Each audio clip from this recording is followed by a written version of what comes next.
I'm Bree Luck, and you are listening to the Pause to Go podcast, where we explore the process of turning life's transitions into stellar transformations.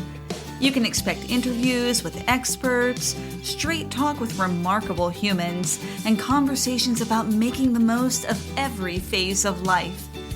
Because when we approach life's stickiest spots with curiosity, support, and a little bit of inspiration, anything is possible. So whether you're on your way to work or settling in with your favorite beverage, together we can pause to go.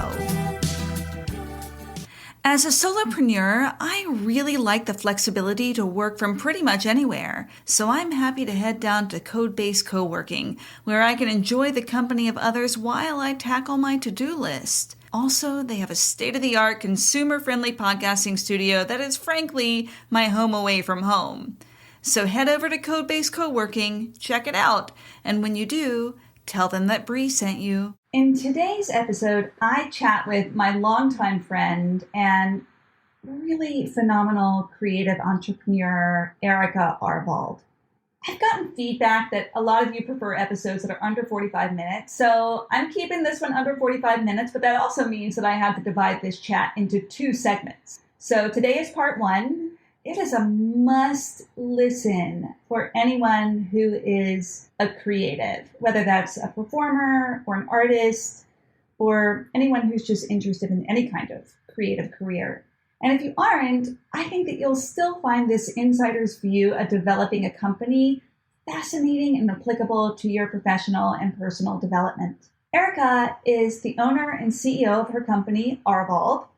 For 31 years, she has worked as a casting director, educator, speaker, producer, writer, director, and advocate for screen artists. Erica has contributed to, participated in, or helmed the making of over 140 films, 85 television shows, and countless multimedia and commercial projects. Her casting credits include Black Adam, Dope Sick, Red Notice, Swagger, House of Cards, My Best Friend's Exorcism, Freaky, Harriet, Lincoln, and Loving. And Erica directed the award-winning short film Here Today, and she served as a producer on projects including Elemental, House Hunting, Josephine, Time Machine Guitar, and Wish You Well. Erica's early career includes films Backdraft, Charlotte's Web, Gods and Monsters, The Horse Whisperer, In Her Shoes, A League of Their Own, Love Jones, Mad City, Rudy, and Runaway Bride. In 2010, Erica founded Arvold Education to cultivate artistic growth in actors and filmmakers, and that quickly expanded into offering classes for pretty much everybody. Her collaboration with master teacher, actor, and director Richard Warner is now Arvold Warner Studio and focuses on actor and multi-hyphenate screen artist training. Her Rehearsal for Life program, Meta, focuses on positive personal and professional acceleration for all people. And Meta is often invited into the business and leadership world of corporate coaching, applying tools and methodology of actor training to learn effective communication, engagement, and trust. And I can say this, actor training should be a part of every corporation's professional development program. Really. Erica is not only incredibly accomplished, she's also just a great human being. And I think that you'll really enjoy this discussion as we talk about the trajectory of her phenomenal career and her key takeaways from it that can apply to you. Enjoy. Erica and I were talking about ideas for creating portable forts for recording. So, because people who are listening can't see it, you have quilting batting behind you, right? Yes, it's 100% cotton batting material, 1/4 of an inch thick, that is used for the inside of quilts. And it is the best soundproofing material. And I got it from Joanne Fabrics in bulk about 5 years ago. And I have made, I'm not kidding, hundreds of soundboards out of it. And I still have leftover that is in my attic. I love it. And by the way, Erica is not an affiliate of Joanne's Fabrics. Not at all. Is there still one in Charlottesville? I think so. I'll tell you, I'm always thinking of businesses that made it through the pandemic in a successful way. And I'm like, people still buy fabric. It's amazing. Like one wouldn't think that that's a thriving business. I think it exists. I know it exists because one of the hobbies that one of my daughters has picked up in the pandemic is sewing. And so we probably invested a lot. Joanne's Fabrics is our therapy, really. Oh, the touch of fabric. And I love sewing. I love sewing. You can make anything. I used to make all sorts of costumes out of the sheets on my bed. My mother would get really mad. It's like I'm making a dress out of curtains, right? Exactly. Whatever's around. Whatever's oh my gosh, around. I'm so happy to see your face. Oh! I know the wonderful listeners cannot see your face, but you guys, you should see Bree. She's glowing and happy and radiant and powerful. And it's Women's History Month. It is Women's History Month. I think it's time for us to change this like 1 month of history for different groups of people. Can we just claim more? Yeah. We're like years, always. Like, why does it have to be? Yeah, I agree. I am so glad to be here with you. And thank you for making time to come and chat with me. Oh, ditto. It's always fun when we have opportunities to use our work as an excuse to connect as friends. Yeah, that's true. Also, what is the difference really when you're in a creative field? It's really hard. I remember having this conversation once quite a while ago, and they were like, well, don't you separate your personal life from your professional life? Because that's really the healthy balance, blah, blah, blah. And I'm like, no, I don't know how to live a creative life without collaborating and talking about, like, I don't know where that line is. It's a very wavy line, if there is a line at all. It's a huge Venn diagram at the most scientific, but I think it's much more integrated. And that's exactly why I wanted to have you on, because that has been my experience in my own professional life, but also watching your trajectory as a businesswoman, an entrepreneur, and seeing how you, Erica, okay, I'm going to take a little step back. Oh, bracing myself. So there's all this talk about law of attraction, right? Like you can't get away from law of attraction. I'm very skeptical about it. And so many times I've been like, law of attraction, it just doesn't fit right with me. And then I was thinking, do I know a single person for whom law of attraction feels resonant with them? And you are the only person I can think of. No. And here's why. Oh, my goodness. Because you are unabashedly yourself and always have been. I've known you. I mean, I don't know. I haven't known you forever, but I've known you for. Yeah, but we met back in the day in Maine at Photographic Institute camps or whatever. Like Maine photographic workshops. Yeah. We figured that out when that was like in the 90s. Something like that. Yeah. And then we re-met again about 18 years ago, I think. Yeah, when you were pregnant. That's right. So not quite. I mean, yeah. So, well, I don't know. I don't know how many years. And you were pregnant with Camden. No, I was pregnant with Anna Bryn. Really? Mm-hmm. I thought you were pregnant with Camden. And then I remember you getting pregnant with Anna Bryn. I think it's because you saw the movie that I made about Camden as a baby. You're right. You're 100% correct. Thank you. See, not only do the personal relationships have a whole lot of overlap, but the movies I watch are so real in my brain that I have a complete different view of reality. Dreams, movies, and reality, as most people would define it, are all real to me. I understand that. You know, with a history in theater, so much of my life is colored by what show was I working on at that time. And of course, then when you're creative, your whole view of the world shifts according to whatever project you're making too. So it is really, it's like, I was in a really dark, cynical place. I must have been working on hunter-gatherers or whatever, right? You know what's crazy? I got married during Runaway Bride. Isn't that funny? And I would try on all the wedding dresses in the costume department. It was great. I love it. But you didn't run away. Yeah. You've been married for a long time. No. No, we've been together a long time. But the funny thing is that when I lived in Los Angeles, which was almost a decade, all of my personal memories are categorized by projects I was on. But now that I'm back on the East Coast, my memories are categorized not just by like year and season, but that's a part of it. But it's also about other life events and not necessarily work events. And I find that interesting. And I just think it's because there aren't so many distinguished seasons in California, or at least in Los Angeles. So I always thought that was weird. Like I remember getting married during Runaway Bride, not the year or the date, you know? Yeah, I do know. One of the things I'd really love to talk to you about is, you were mentioning before, basically, what is work-life balance, right? That work is personal. Yeah, what is that, Bree? I think that if you wake up in the morning thinking that you would choose to do what you have the privilege of doing, you don't have to have work-life balance. I really don't. I think it's a part of everything. I mean, since March 2020, when I had COVID, part of my recuperation was my discovery of yoga. And it really, really helped me, twisting and breathing and all sorts of very gentle things, but I've stuck with it and I've done it. I'm up to now 4 to 5 days a week. I've never missed a class in almost 2 years. But to your point, Bree, I feel like when I'm doing anything, I'm incorporating certain yoga poses.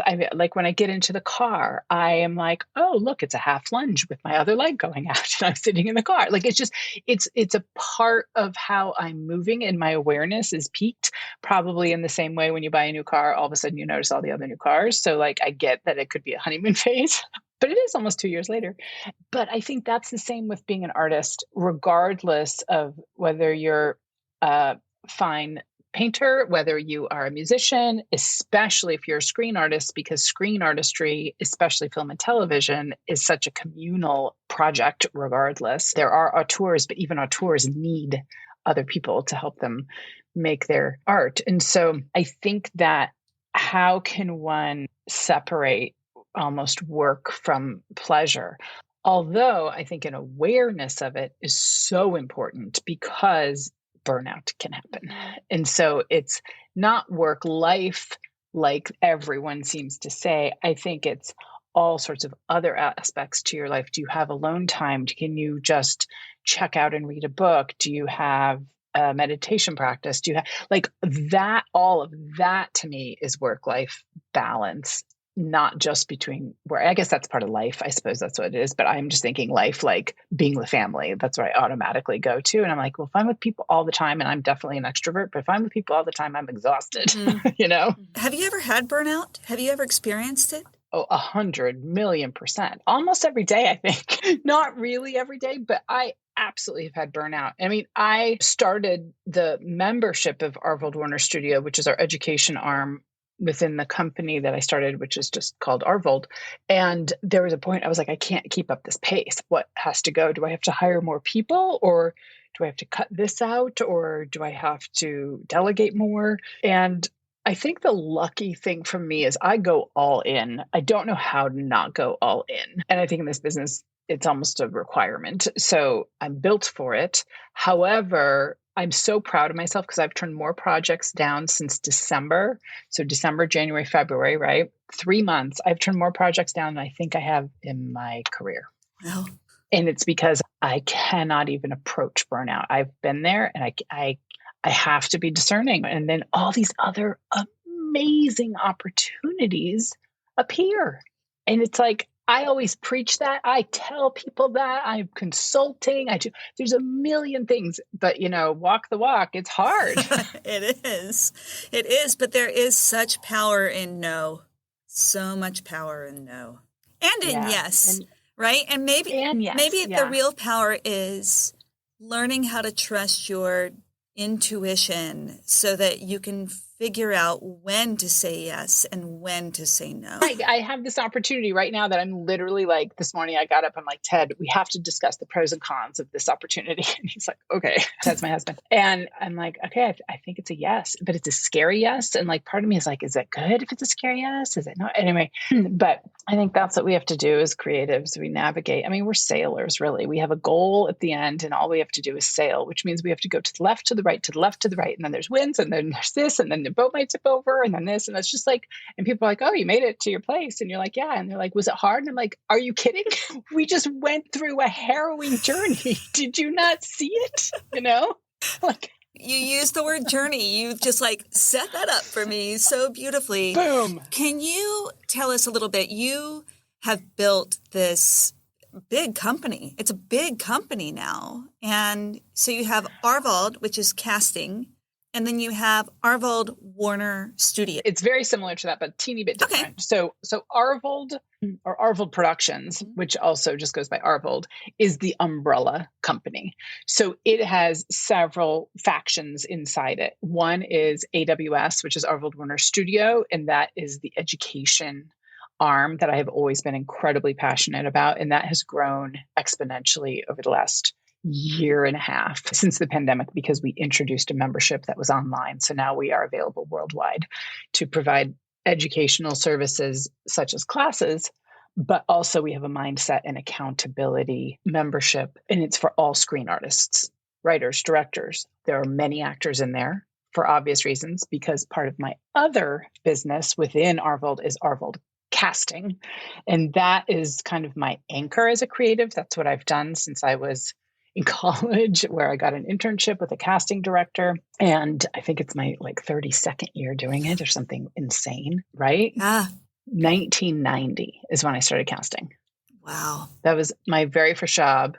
And one of my very first jobs was the movie Backdraft. I was the intern on it. And that, how lucky I was. Ron Howard, who directed it, literally showed me how to make a movie, showed me around the set. And I'm like, that was my start in the business. How flippin' lucky is that? And I'm just like, hey, want to eat my salad? It was just ridiculous. So, but from there, I've had so many mentors. I believe very, very much in mentorship.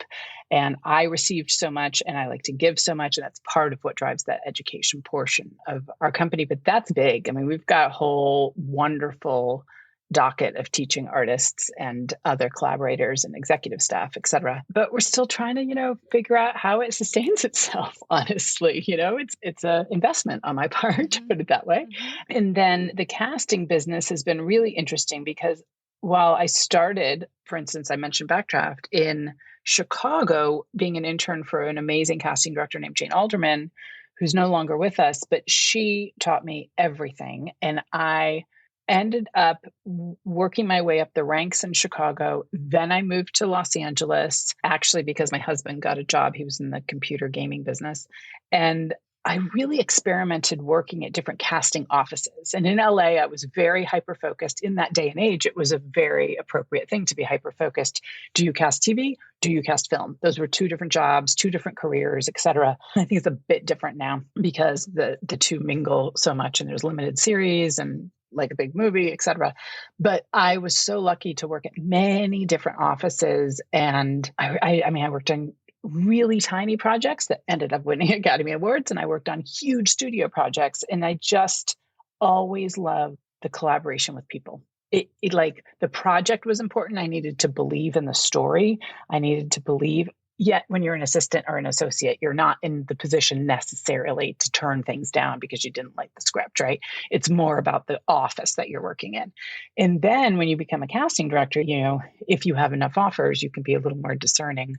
How lucky is that, right? So when I moved to the East Coast, back when my kid was almost one, we left LA, that's when I had to start over. So it was really interesting. I feel like there's this art. Someone told me once, I don't remember, it was like this intuitive or this doctor or somebody was like, Erica, the ability one has to start over completely is a rare skill. And think of any of your moves as just exercising that muscle. And I feel like when I left college and then I stayed in Chicago and had this wonderful job in Jane's office, then I left and went to Los Angeles, I started over. Then when I left Los Angeles, even though I was working on some amazing, incredible projects that I'm so proud of, when I moved to the East Coast, I had to start over completely. And I became and this sounds really silly, and I loved every minute of it. I was the PA on a 48-hour film project, and I was in charge of putting dirt and mud on people because it was a period piece, and I ate it up. I loved it. I was meeting people in the industry, and then very slowly I got opportunities. And the big thing that put me in, I got Lincoln, Steven Spielberg. When I did Lincoln, that was my very first project of a large scale that I did from Virginia, and it shot in Richmond, Virginia. And I was in charge of casting all of the speaking roles that were local hires. Mm-hmm. And there were many, I can't remember. And my partner, Ann Chapman, who I had known for years, who happened to live in Richmond, which is crazy. That's another serendipitous thing, right? You know, kind of like you and I, Brie. But it was interesting because you'd think that was easy, right? You'd think, oh, she's doing a Steven Spielberg movie. Everyone's going to know that she's a legitimate casting director. Nope. Because we had to fly under the radar and not give the real name of the project and not give the real name of the director. And there were agents in North Carolina, although I remember one, and I will not name them, but I remember one in particular who I called and I said, look, I'm from Los Angeles. I am now in Virginia.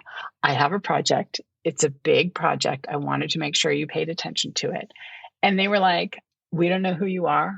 You're making it up. They didn't even do their research to see what I cast in LA and just shut the door in my face. And so none of their actors were ever considered. And it was hard. I went to a local theater company in Charlottesville. You know this story. And said, I'm a casting director from LA. And they said, oh, we'll have all our actors send you their pictures. And not one person did. I think people were just really skeptical. And I was used to Los Angeles, which is like everyone would, at any opportunity, would come sit on your doorstep and be like, I'm here, cast me, you know? So I really had to do some looking under rocks and convincing of people and proving myself and all of that. But at the same time, there were people who didn't know how to audition, that hadn't had the opportunity, who were amazing actors in theater shows that I would see and whatnot. And so I thought there was a need for a bit of education in terms of just translating those skills to be appropriate for, say, a studio to look at and approve, you know? And then as well as there were people who were actually really, they didn't even know casting existed, but they had these amazing skills of utter creative discernment as well as absolute organization, which is pretty much what a casting director does, and people skills, able to negotiate, able to articulate things. And so I found that all of a sudden I started training future casting directors. I think that is the main reason. Don't let my bosses know that. Maybe they'll listen to it. I don't know. I love you, all my bosses. But that's why, I mean, I do it for the material and the experience, but I do it continually now because my assistants go on and do unbelievable things. They're at Pixar, they're at Paramount, they're at Sundance. They're amazing, doing all sorts of things. And I'm so proud of them. And I don't know, that just makes me happy. Makes me really happy. Probably because I had mentors before me. I know that you heard the recent podcast episode with Beatrix Ost, who is a dear friend and mentor of mine. I am such a fan of the mentor culture, and I feel like we have to invest in it and perpetuate it. It's super important, and especially for helping people who haven't had access to roles or parts, and I don't just mean film roles or TV roles. I mean roles in life. And that's how we do it, is we look for those relationships and seek them out and invest in them and create it. And you know what we do at my company? Christian, my assistant, who's literally like Mary Poppins and the smartest person in the world, all rolled into one. She will not call them her mentees. She's their mentee, always. I love that. Isn't that amazing? Yeah. And it's true. Like when one approaches it like that, it is absolutely true.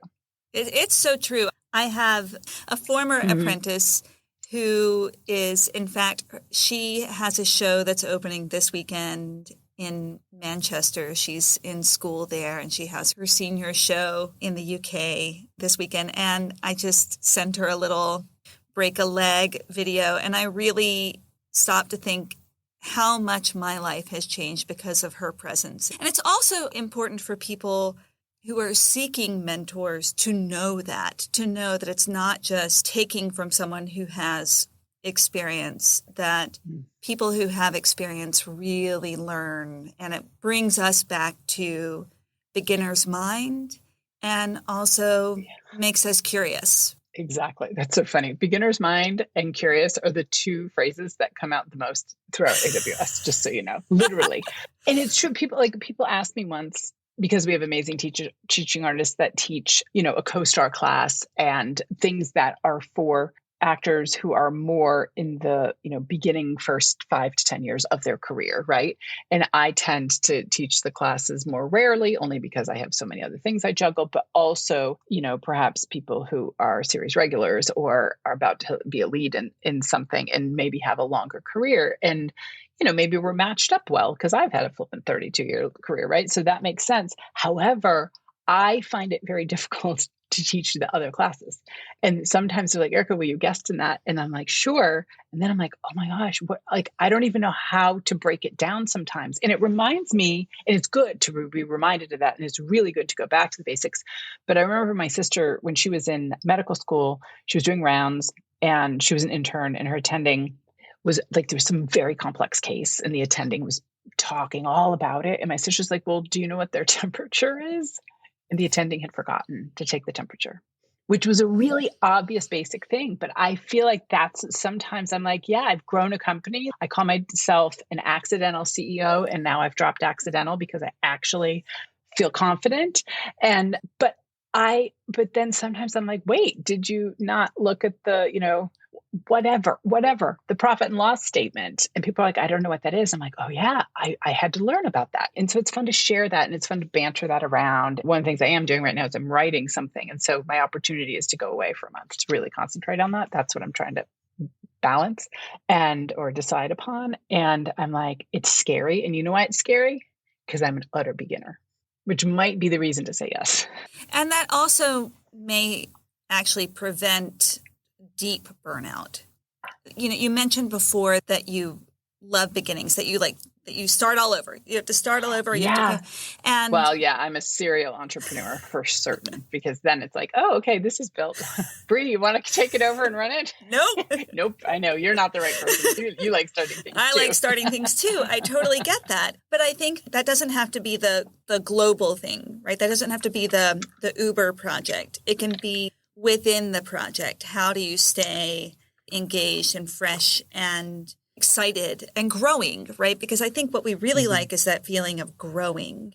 Absolutely. I went to somebody, our dear friend of mine is a coach, kind of creative life coach and a manager of a lot of amazing artists. And we had like a 4.5 hour or 5 hour session all about figuring out what my words were of what my values are.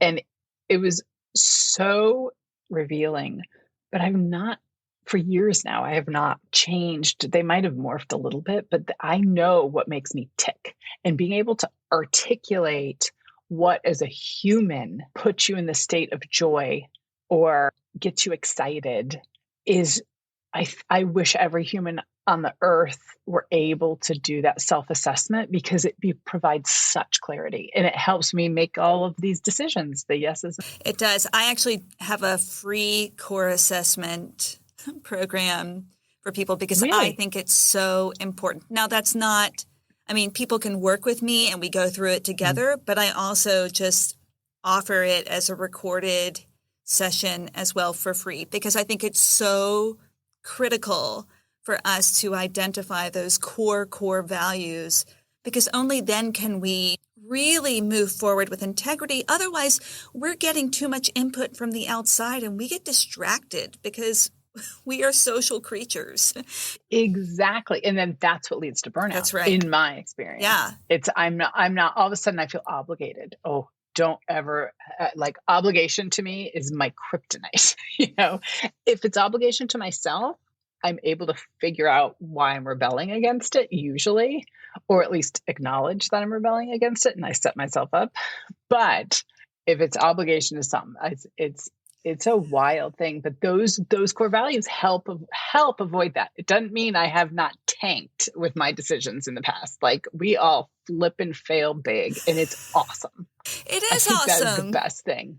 It is. I'm totally with you on that. And also, I'm going to flip it a little bit because I also am thinking about taking a big risk to have a voice, to really share something that you believe in, even if you don't know what will happen with it, right, is also really important to do. It's exciting to do. It's scary to do. And you recently took a risk like that with your film that you directed. So that was a real shift. Oh, yeah. Did you watch it? I did. It's called Here Today. And it's beautiful. It's a short film about teenage suicide. It is. And how it came about is the young 14-year-old who wrote it came to me wanting some script help. And I've helped doctor scripts or given notes or whatnot. And it turned into, she also wanted to star in it and experience that. So that was lovely. And then at the end of the day, it turned into me directing it. And so it was this talk about beginner's mind, collaborating with someone. At that time, she ended up being 16 because it took quite a while for the script development. But at that time, it was a really interesting thing. So I was educating and directing at the same time. And that was really, really fun. And we used a bunch of actors from an acting studio too. And so it was just like this. I mean, we had proper auditions and everything. It just so happened that they all came from one studio, but it was really interesting. But my favorite part of that was sitting in an editing room because I'm always in pre-production, right? And so, and you know this especially, but it was so amazing to work with an editor. And I brought in my own professional editor. And so it was so profound working in that regard.